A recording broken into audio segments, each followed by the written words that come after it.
En tant que sénatrice de la Seine-Saint-Denis, je suis évidemment très attachée à cette question. On a besoin de territorialiser l'innovation. On a besoin de faire tomber les barrières administratives et aussi de préjugés, parce qu'aujourd'hui, une start-up en banlieue qui essaie d'avoir accès à la BPI, c'est beaucoup plus compliqué pour la même start-up à Paris. Et puis, au niveau du Sénat, il faut pouvoir soutenir le financement fléché de programmes, par exemple, comme la Fresh Tech Tremplin.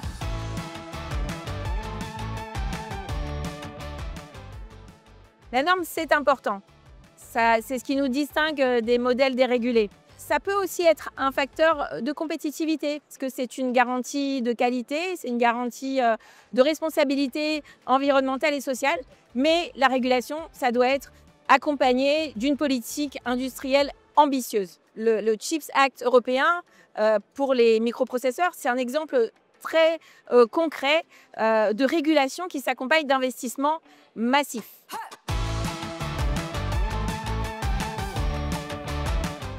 Il faut faire les deux.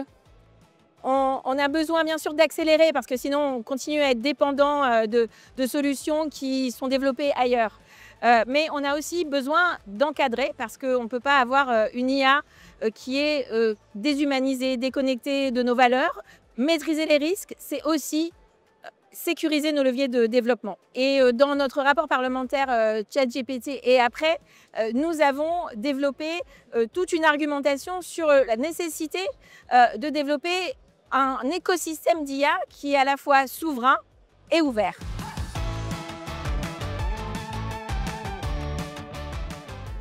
C'est un enjeu primordial.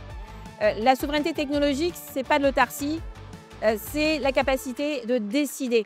Et pour moi, ça veut dire articuler intelligemment la souveraineté nationale et la souveraineté européenne. Ça veut dire penser la souveraineté sur la totalité de la chaîne de valeur, depuis les processeurs, les infrastructures de supercalculateurs, de data centers, jusqu'à la maîtrise des données et le développement applicatif.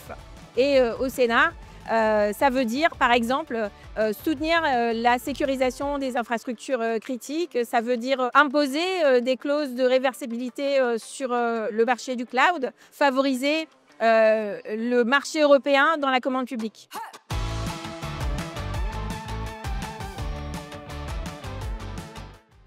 Alors, il faut arrêter de penser en silos, parce que c'est ça qui agrandit le gouffre entre le mondial et le local. Au Sénat, évidemment, nous avons une préoccupation particulière pour les collectivités locales et surtout les communes. Et on ne peut pas continuer à penser l'investissement au niveau européen, le développement au niveau européen, sans réfléchir à ces impacts sur le terrain, sur les réalités locales. On a souvent des acteurs locaux qui sont dépassés, qui sont parfois même paniqués par les conséquences des révolutions technologiques, et les collectivités locales ont besoin d'être accompagnées.